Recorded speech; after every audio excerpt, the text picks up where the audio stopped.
చట్టం యాక్ట్, చట్టం తెలుసుకుని చట్టాన్ని గౌరవిస్తూ చట్ట పరిధిలో నువ్వు ఉంటేనే ఈ దేశంలో పౌరుడవుతావు.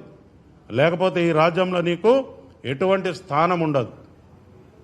నాకు కొమ్ములు ఉన్నాయి, లేకపోతే నాకు అపరిమితమైనటువంటి పవర్స్ ఉన్నాయి, నాకు తుపాకులు ఉన్నాయి, కత్తులు ఉన్నాయి, కటార్లు ఉన్నాయి అంటే ఏం జరిగింది? మొన్న మీ సోదర సభ్యులకు ఇచ్చిన తుపాకులు వాపసు గుంజుకున్నారు. పబ్లిక్ అన్రెస్ట్ అయితే ఏమైంది? మీకు ఊర్లో వదిలిపెట్టి పారిపోవాల్సిన పరిస్థితి వచ్చింది. మీరు చక్కగా ఉన్నారు, మీరు కోర్టు తలుపు తట్టారు, మీరు కోర్టు యొక్క నిబంధనలను తూచా తప్పకుండా పాటిస్తూ మీరు చట్టబద్ధమైనటువంటి జీవితాన్ని గడిపితే ఎవరికి అభ్యంతరం లేదు. పొద్దున్న లేచి టీవీ పెట్టంగానే వాడిని తిట్టాడు, వీడిని తిట్టాడు, ఏంటిదండి ఇది? What is this? We are in the society. నువ్వు ఏమనుకుంటున్నావు? నీ పైల్వాన్గిరి ఎవడి ముందు చూపిస్తున్నావు? నీ ఇంట్లో నీ కాంపౌండ్ లోపల చూపించాలి. ఎట్లా మీరు చట్ట పరిధిలో ఉన్నటువంటి అంశాల మీద స్పందిస్తారు? ఎట్లా మీరు ఇది కాదు అని చెప్తారు? మీ దగ్గర ఏమి ఏజెన్సీ ఉంది? ఈరోజు డెమోక్రసీకి దేవాలయం లాంటి మన అసెంబ్లీలో ఒక వ్యక్తి ఒక చిన్న కేసు గురించి 1 గంట ప్రజా ధనం వృధా అయిందనంటే మీరు ఈ రాష్ట్రాన్ని ఏ స్థాయిలో ఇబ్బంది పెడుతున్నారో అర్థం చేసుకోండి.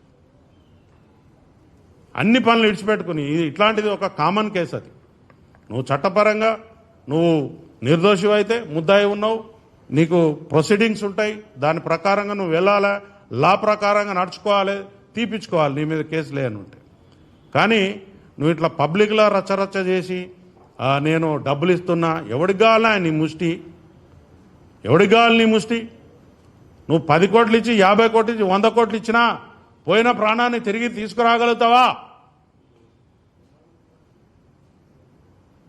మళ్ళా ఒక్కొక్కడు సన్నాయి నొక్కులు నొక్కుతా ఉన్నారు. పోలీసు వాళ్ళు మంచిగా ఉన్నంతసేపు మంచుకుంటారు. మాకు కానీ కష్టం కలిగి మమ్మల్ని కానీ తీవ్రమైనటువంటి మీ పదజాలంతో ఇబ్బంది పెట్టినంటే మాత్రం ఎక్కడెక్కడ ఏమేం కట్ చేయాలని అన్ని కట్ చేస్తాం. Be careful my dear friends. మీరు చట్టాన్ని ఉల్లంఘించడానికి ప్రయత్నం చేస్తేనే మీరు ముద్దాయిలు అయిపోయినరు. దానికి చట్టపరమైనటువంటి శిక్షలకు మీరు అర్హులవుతారు. కాబట్టి నేను ఇంకొక విషయం కూడా చెప్తా ఉన్నా. మీరు ఇంటి నుంచి బయటకు వెళ్ళేటప్పుడు, బయట నుంచి ఇంటికి వచ్చేటప్పుడు ఒక రకరకాల కాన్వాయ్లు దర్పం ప్రదర్శిస్తూ ఉంటారు. ఆ దర్పం కూడా అవసరం లేదు, సైలెంట్గా పోయి ఎవరు చాలామంది ఉన్నారు. చిన్నప్పుడు మీరు ఏం సినిమాలు తీస్తున్నారండి?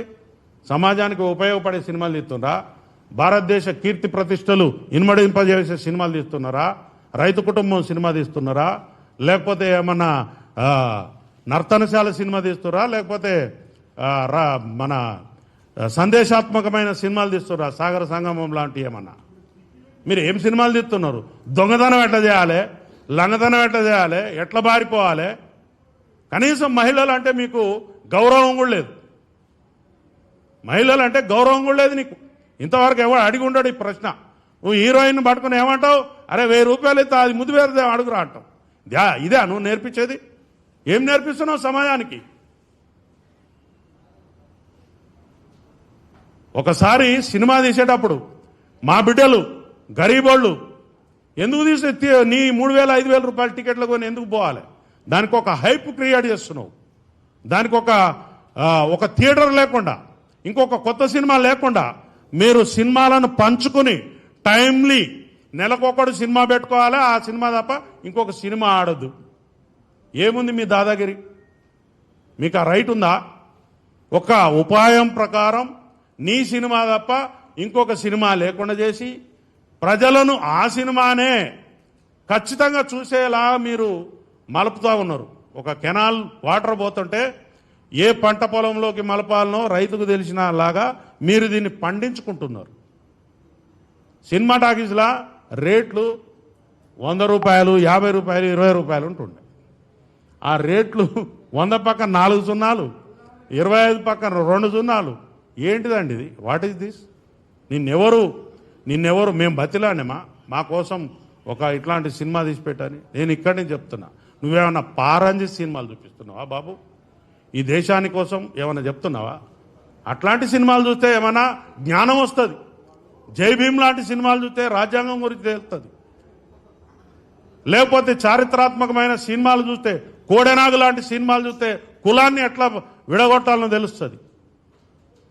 నిప్పు లాంటి మనిషి సినిమా చూస్తే ఒక పోలీస్ ఆఫీసర్ ఎంత గొప్పగా ఉద్యోగం చేయగలడో తెలుస్తుంది. ఒక మత సామరస్యం ఎట్లుండాలో తెలుస్తుంది. నువ్వు చేసేదేంటయా? నువ్వు చేసేదేంటి? నీకు ఎవడిస్తున్నాడు గైడెన్స్? చెప్పేది ఒకటి, చేసేది ఒకటి. మీరు మీ తోలు మంచిగా ఉంచుకోకపోతే, తోలు పలగొడతాం.